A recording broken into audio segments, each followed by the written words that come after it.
They're pretty easy to work with. They've got these Allen bolts on them, and pretty much all your lightsabers, the Allen wrench that you get for one is going to work for another, and so on and so forth. So let's see what the inside of this thing actually looks like. I took out the screw there. Make sure I got everything. Okay.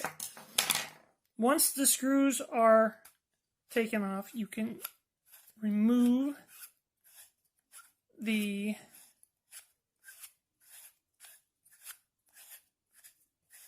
grip. There we go. And you get to take a look at what's inside the lightsaber.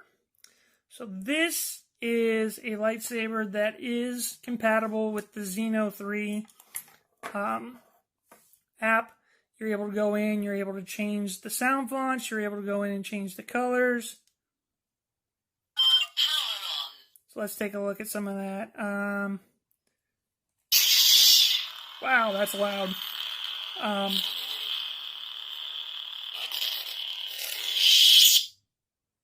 try that again.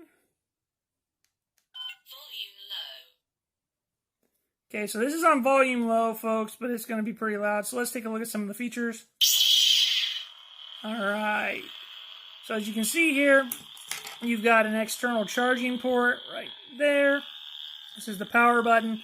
And this does all of the same things that the Obi-Wan RGB that I showed you earlier does. But if we hold down on the button, we can either turn it off, or we can get lock up. Color change. Oh, there we go. We can change the color. And it'll just cycle through all the different colors until you find the one that you want. Go with that one. Just tap on it again to lock that in. Okay.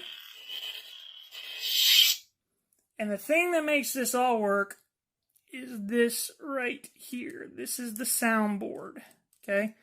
This is where it gets the instructions for blade color. It's where it gets the instructions for sound font, volume, all those fun features of your lightsaber. It comes from this soundboard, the green thing right here. If you notice, this also has a port for an SD card, so if you wanted to, you could load on additional sound fonts to this lightsaber, which is kind of fun to do. Kyberphonic, Kyberphonic Sound. They are a company that produces sound fonts for different lightsabers. They represent different characters, and I've purchased from them before. They do a fantastic job. But let's take a look at something a little bit closer here. All right. So I've opened up the chassis for this particular core, and we can take a little bit of a closer look at the soundboard. As you can see, it is not all wired up. I'm using this to practice on my soldering. I'm not doing very well with it, honestly. I think I burned the board, but that's okay. I want to be able to do this with soldering tools sometime in the future. So, that's what we've got. There's the light, power button, soundboard, wires connecting to everything, and the speaker right here. And these Amazon lightsabers come with some pretty solid speakers, not gonna lie. Pretty loud, and it's not something that you can have around late at night outside because you'll wake up the neighbors. There's the charging port right there. Okay. Another word on the Amazon lightsabers. When you go and you buy them, you might be looking at them and thinking, well, it's not the real deal. The fact of the matter is, most lightsabers that you buy from lightsaber companies, they are drop companies, which means that they are just representing Chinese factories that pretty much make the same build for all their sabers. So this one here, as you can see, there's this little ridge here for the button. I could probably get a soundboard or a control board to put in there to make it look more screen accurate. But honestly, this is going to be pretty close to what you're going to be getting if you were to buy like a Nightfall lightsaber. Unless you really want some cool features like a crystal reveal, you can get some pretty close to accurate lightsabers by just buying them off of Amazon. This one here is my Obi-Wan Kenobi. You'll notice that the neck and the emitter section do not match up with Kenobi's lightsaber. If I wanted to, I could go to a retailer such as Buyer Sabers, and I could buy a different neck and a different emitter for this lightsaber to make it a little bit more accurate to the movie. I also went and I bought some control box boards from Buyer Sabers, so it looks a little bit more like what Obi-Wan Kenobi actually had. You're going to miss out on the greeblies on the side of this one, which is a bit of a bummer. But if you're just using it for cosplay and you're holding it in your hand a lot, not a lot of people are going to notice that. Plus, the extra depth on this emitter makes the blade a lot more secure in the lightsaber. You could buy these on a dealer's site, probably for about $250 to $300, depending on what company you're going with. Or you could do like I did, and I bought them on Amazon for about $110 each. Both of these lightsabers came with a soundboard like this. This is what they had originally from the factory. This one here is actually for the NeoPixel that I purchased, the Darksaber. And these are not rewritable. You can't make any additions to them. If you're wondering if this is app connected, it is not app connected. You can tell if you're purchasing from Amazon, they'll usually say that they are app connected. Or if you just read it and it says something like 36 different sound fonts. This did have 36 different sound fonts on it, but they were not very accurate to the films. And in order to change the sound font, you also had to change the blade style and the color, which is a little bit frustrating for me. I didn't like that. So this is why I had to come up with a solution to make things better. So this soundboard, if you're just wanting something that looks pretty cool, has some blade effects, and you're not too concerned about movie accuracy, buy one of the 36 sound font lightsabers. You can get them for like $130, $110, anywhere from that range. And you're going to have yourself a pretty cool option for a hilt. And the hilt, like I said, is going to look pretty accurate to the screen. Might have some little differences, but you can make changes, cosmetic changes to those to bring it up to the quality of a replica. So, I found myself in a bit of a pinch here with the two lightsabers that I'd purchased. Each of these lightsabers, instead of having an external charging port, have an internal charging port. And something that I've done in the past is you can buy cores from like Amazon, and you can just drop a new core into a lightsaber hilt for the most part without any issue. But I couldn't do that with these because it did not have an external charging port. So how was I going to put these chassis with an improved soundboard into my lightsabers so that I could upgrade them to app connected and have a lot of those cool features that we were talking about before? What I did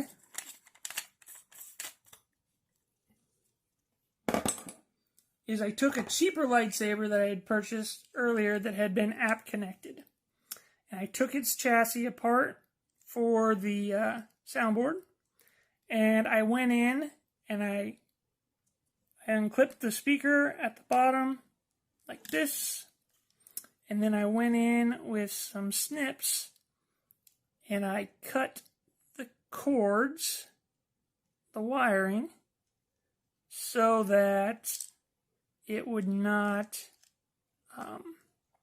be connected to the actual setup of the chassis. Another thing that I did is I took out the speaker and the light and I swapped their positions within the chassis. Now you might be sitting back and thinking to yourself, how did you get these things to connect and actually work? It was pretty simple for the most part. I went to an auto parts store in my hometown, and I bought this heat shrink tubing. And what I did was I would take the wires and I would connect them to the wires that had been cut. You can do this pretty easily by twisting them together, and then to make sure that stayed connected, I put one of these tubes on it. You can cut it to size, whatever size you need. I would slide one of these tubes on before I twisted the wires together, pull the heat shrink tubing up, and then you just take a lighter, and as you put the heat to the tube, it will shrink around the wires, which will maintain that connection that you get when you twist them together. Now, these will not exactly line up perfectly with the buttons, so you have to swap button position. If I remove this real quick, you can get to access the button. If you remove the clamp guard, you can get in here and manipulate where the button is.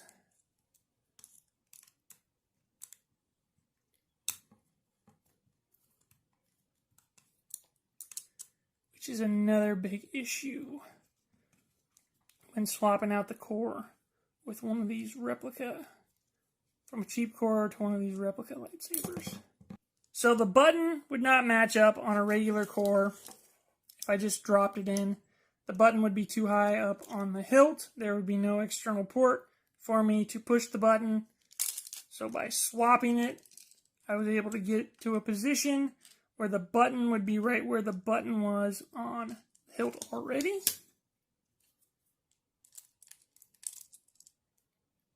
So I had to get a little creative because the button on the clamp did not extend all the way down to touch the button in the core.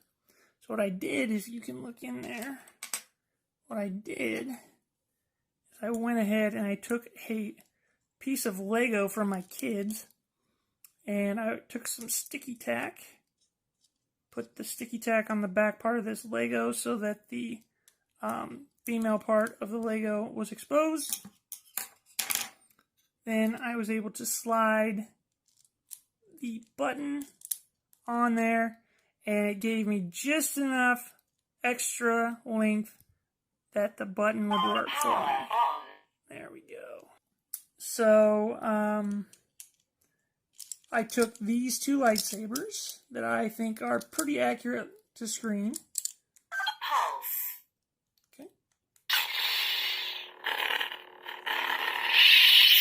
So I took these two lightsabers that I feel were pretty close to screen accurate, and I modified them so that they would have improved soundboards, internal charging ports, and access to the power button.